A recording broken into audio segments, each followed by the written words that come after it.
Hello दोस्तों, स्वागत है आपका आपके अपने यूट्यूब चैनल लक्ष्य स्टडी में। आज हम देखेंगे स्टैटिक जीके के बहुत ही महत्वपूर्ण क्वेश्चन। तो पहला क्वेश्चन है, ओलंपिक ध्वज में हरा छल्ला किस महाद्वीप का प्रतिनिधित्व करता है। जो ओलंपिक ध्वज में हरा छल्ला होता है ये किस महाद्वीप का प्रतिनिधित्व करता है, तो ये करता है ऑस्ट्रेलिया का।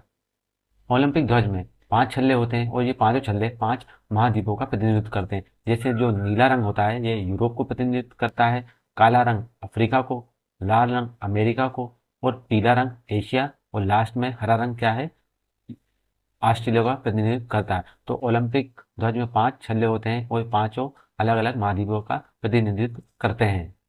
शैलेश कुमार ने 2025 पैरा एथलीट चैंपियनशिप में किस स्पर्धा में स्वर्ण पदक जीता था। तो जो शैलेश कुमार है ये पैरा एथलीट है, इन्होंने किस प्रतिस्पर्धा में स्वर्ण पदक जीता था, तो ये जीता था ऊंची कूद में।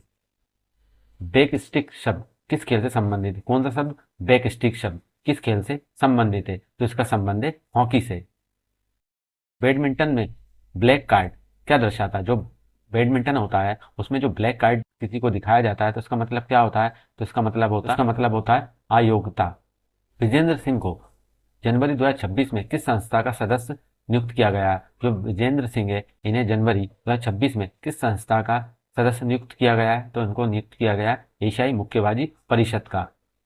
पीटी उषा की आत्मकथा का शीर्षक क्या है। जो पीटी उषा है उनकी आत्मकथा का शीर्षक क्या है, तो वह है गोल्डन गर्ल। क्या नाम है, गोल्डन गर्ल। किसकी आत्मकथा है, तो यह है पीटी उषा की। गोल्डन बॉल पुरस्कार किस खेल में दिया जाता है। जो गोल्डन बॉल पुरस्कार हो है ये किस खेल में दिया जाता है, तो ये दिया जाता है फुटबॉल में। राइडर कप और वॉकर कप किस खेल से संबंधित है। जो राइडर कप होता है और वॉकर कप है इसका संबंध किस खेल से है, तो इसका संबंध है गोल्फ से।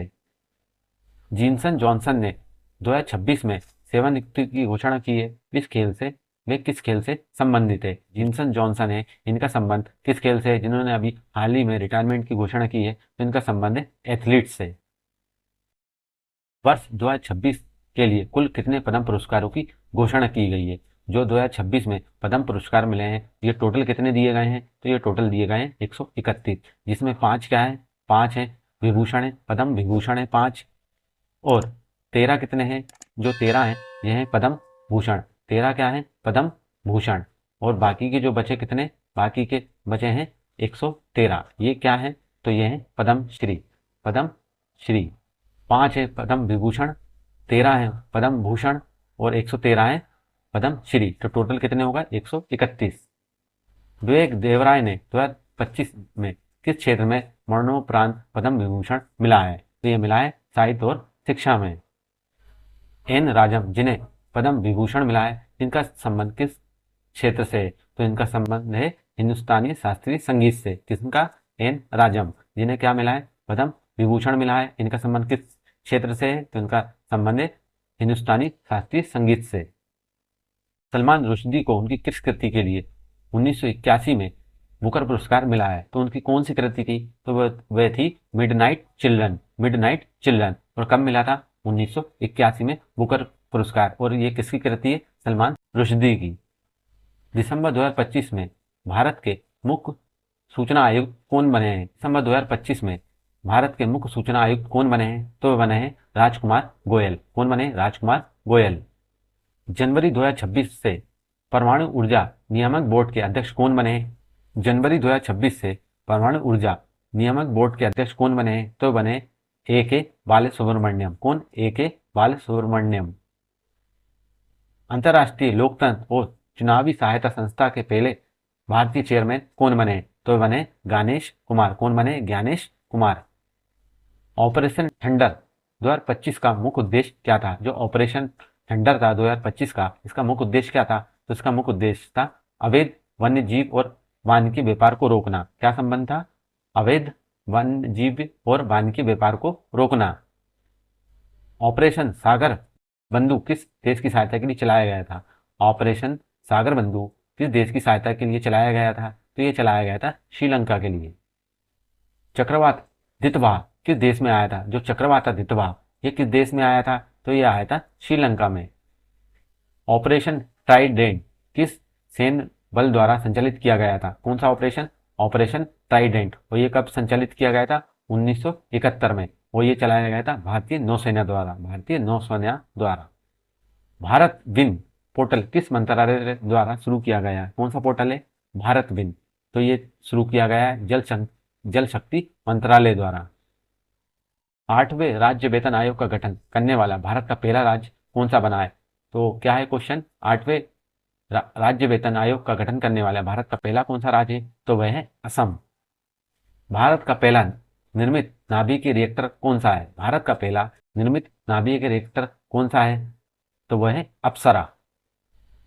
महाराष्ट्र सरकार ने साइबर अपराध जांच के लिए कौन सा एआई प्लेटफॉर्म लॉन्च किया है? महाराष्ट्र सरकार ने साइबर अपराध की जांच करने के लिए एक एआई प्लेटफॉर्म लॉन्च किया है। इसका नाम क्या है? तो इसका नाम है महाक्राइम ओएस एआई। क्या नाम है? महाक्राइम ओएस एआई। प्रलय मिसाइल किस प्रकार की मिसाइल प्रणाली? जो मिसाइल है कौन सी प्रलय, ये किस प्रकार की मिसाइल प्रणाली है? तो यह है अर्ध बैलिस्टिक मिसाइल। अर्ध बैलिस्टिक मिसाइल। भारतीय अंतरिक्ष कार्यक्रम के जनक के रूप में किसे जाना जाता है? जो भारतीय अंतरिक्ष कार्यक्रम है इसके जनक के रूप में किसे जाना जाता है? तो यह जाना जाता है डॉक्टर विक्रम साराभाई को। किसको? डॉक्टर विक्रम साराभाई को। परमाणु बम का जनक किसे माना जाता है? जो परमाणु बम होता है इसका जनक किसे माना जाता है? तो इसे माना जाता है जे रॉबर्ट ओपनहाइमर को। किसको? जे रॉबर्ट ओपनहाइमर को। नवंबर 2025 की रिपोर्ट के अनुसार भारत का सबसे दूषित शहर कौन सा है? तो एक रिपोर्ट आई थी नवंबर 2025 की, इसके अनुसार भारत का सबसे प्रदूषित शहर कौन सा है? तो वह है गाजियाबाद। कौन सा है? गाजियाबाद। राष्ट्रीय ऊर्जा संरक्षण पुरस्कार 2025 में किस राज्य ने प्रथम स्थान प्राप्त किया है? तो ये प्राप्त किया है कर्नाटक ने। अंतर्राष्ट्रीय चीता दिवस कब मनाया जाता है? कौन सा दिवस? अंतर्राष्ट्रीय चीता दिवस। तो ये मनाया जाता है 4 दिसंबर को। किसे सतपुड़ा की रानी कहा जाता है? किसे सतपुड़ा की रानी कहा जाता है? तो ये कहा जाता है पचमढ़ी को।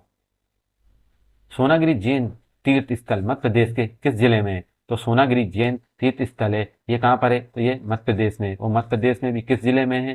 तो यह है दतिया जिले में। मातंड सूर्य मंदिर भारत के किस क्षेत्र में स्थित है? जो मातंड सूर्य मंदिर है ये भारत के किस क्षेत्र में स्थित है? तो ये स्थित है कश्मीर में। जय विलास महल कहाँ स्थित है? कौन सा महल? जय विलास महल। तो ये स्थित है ग्वालियर में। भारत के किस शहर को डायमंड सिटी के रूप में जाना जाता है? भारत का ऐसा कौन सा शहर है जिसे डायमंड सिटी के रूप में जाना जाता है? तो वह है सूरत।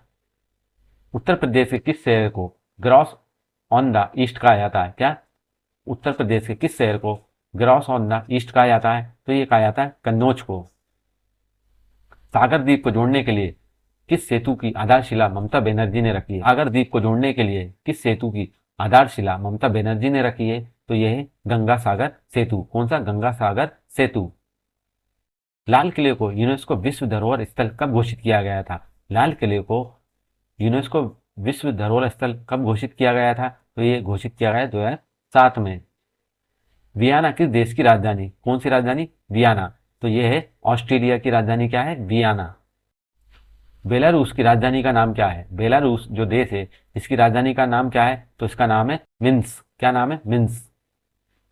नेसेट किस देश की संसद का नाम है? क्या नाम है? नेसेट किस देश की संसद का नाम है? तो यह है इजराइल की। मनत किस देश की मुद्रा है? मनत किस देश की मुद्रा है? तो यह है अजरबैजान की। अजरबैजान की मुद्रा क्या है? मनत। संयुक्त राष्ट्र ने 2026 को किस वर्ष के रूप में घोषित किया है?